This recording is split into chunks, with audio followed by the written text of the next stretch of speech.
What's going on, guys? Andrew Piluk Hockey here, back again with another video. You guys can see the title. Are the Maple Leafs interested in Ben Chiarot? Should they trade for Ben Chiarot? This is a video that I've been preparing for a little while now, and I haven't posted in a few days, but now the videos will be back. I just wanted to take a little bit of a break. I post quite a bit and I have multiple channels, so it's nice to just take a little bit of a break. But before I start, make sure to like this video and subscribe. Tons of Leafs content obviously coming here, but the best way to keep up with it is to subscribe. I know there's a ton of people that watch that aren't subbed.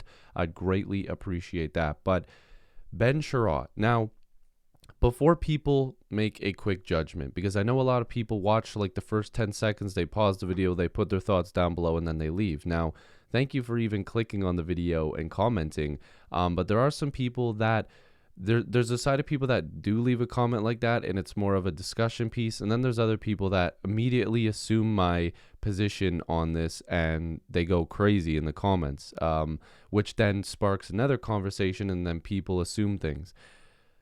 Ben Chiarot is a physical defenseman, and I'm just going to put that there. He's playing on a bad team, a very historically bad team, and I'm talking about historically because this team is going to go down as one of the worst teams in the Cap era, not of all time, because the Habs were in the Stanley Cup final last year, but he's not playing on a good team.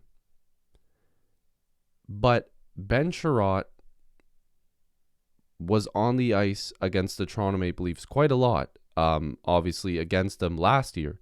I just want to show you this.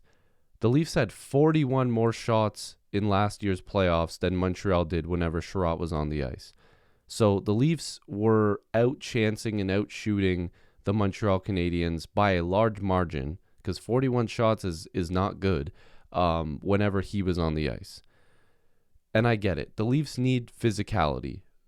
But I think they need more along the lines of somebody like Zach Bogosian, who's a little bit quicker, who's got the physicality, who has a lot more experience, and is just a better defenseman. I think a lot of people expect that Ben Chiarot is Zach Bogosian, but I think Bogosian's a lot better, in my opinion. And just from watching, Chiarot has more value in a physical game and in the playoffs, sure, but Ben Chiarot is a defensive liability.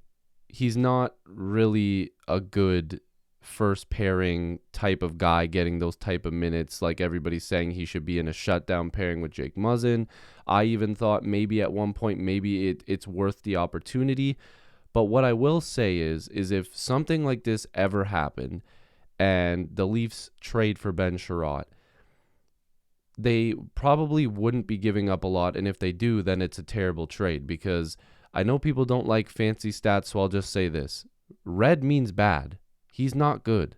This is not like some stats where it's like, oh, like maybe this and maybe that, like, oh, it's not showing everything. No, Chiarot's not good.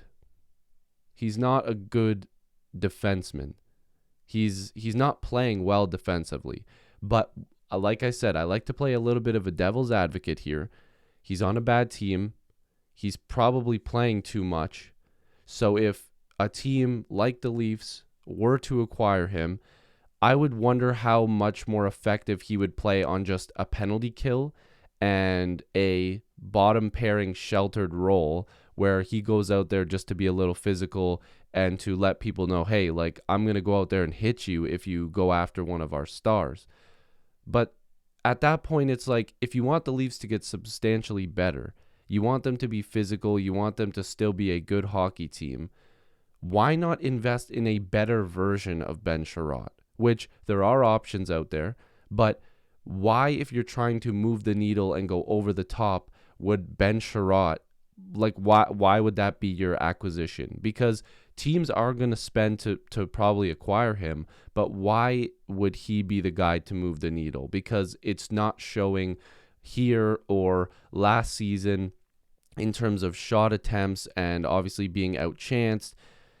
It's not showing that he's effective unless it's like the whistle's blown and he's cross-checking Austin Matthews in the back, which, sure, he's physical and that's good. He gets in the head of people, but the whistle's blown and the play is dead. And that's when people are watching. The cameras are right in on him because he's being physical. He's doing things that hockey players do, good physical hockey players do, that the Leafs don't have a lot of. And I can understand where that would be like, some people would be like, oh, this is exactly what we need. But he's not really doing much else is the problem.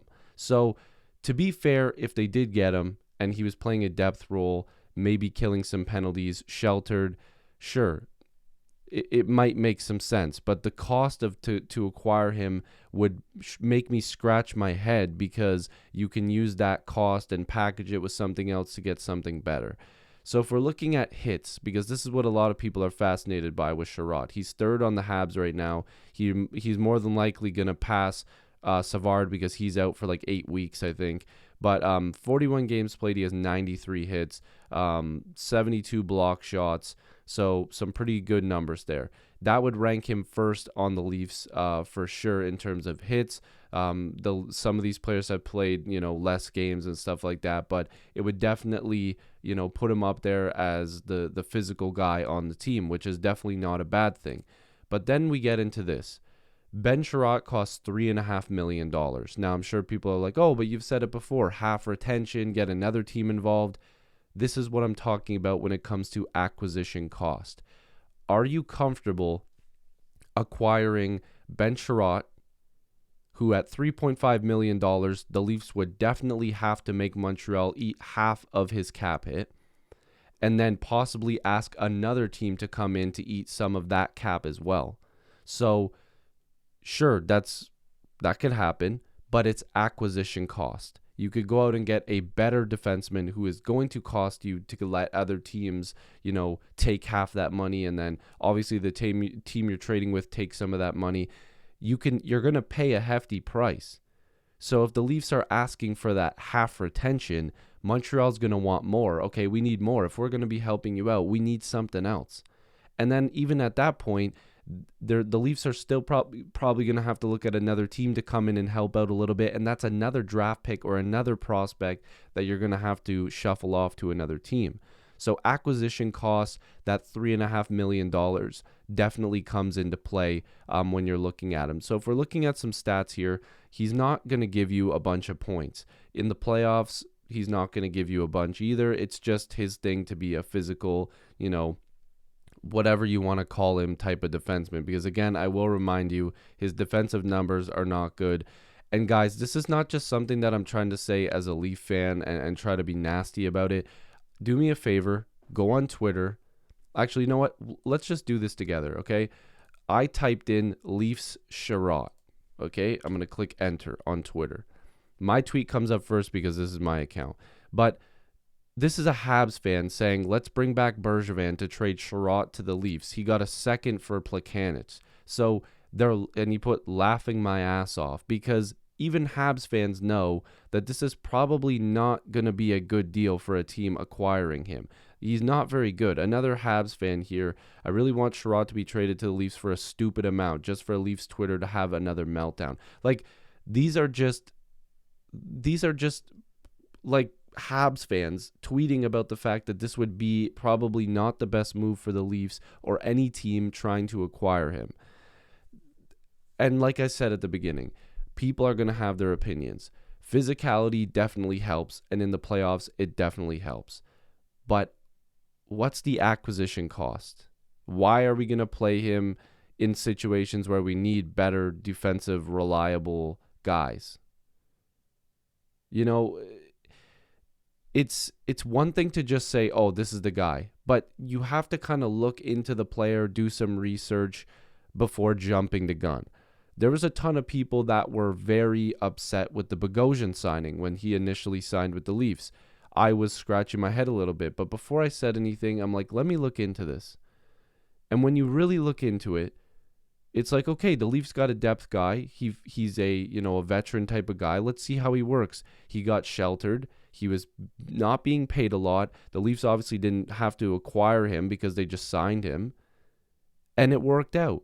So there's a part of me that goes, okay, sure, we can be the same way with Chiarot, but when doing the research, it's showing you a different side of the coin than what you've seen with Bogosian. You're not seeing the good things. You're seeing a lot of bad, negative things. Chiarot is physical. Unfortunately, that's it. That's all you're getting. But physical doesn't add to success all the time. You need to still have other tools in the shed. Less minutes, sheltered role for a very low acquisition cost, I would be okay with it. Even though I'm even not wanting to say that, but I would be okay with it. But I would much rather the Leafs try to spend assets and get salary retention on better players, better defensemen, and try to go out there and win. Get a needle mover. It's not time to be just dipping your toes in. It's time to win. They have to win. They have to win rounds, or people are losing their jobs. And I'm not looking at Ben Chiarot and going, this guy is going to set us over the top. I'm not. I'm really not. So you guys can leave your comments down below. I already know certain account names in my head that are already pissed off with this video, but this is just my general thoughts, and I think a lot of people agree. He's just not very good. So if you are new here, make sure to like this video and subscribe. I'd really appreciate it. Join the squad. Love and appreciate you guys as always. Thank you for watching, and hopefully I'll see you in the next video or stream. Peace.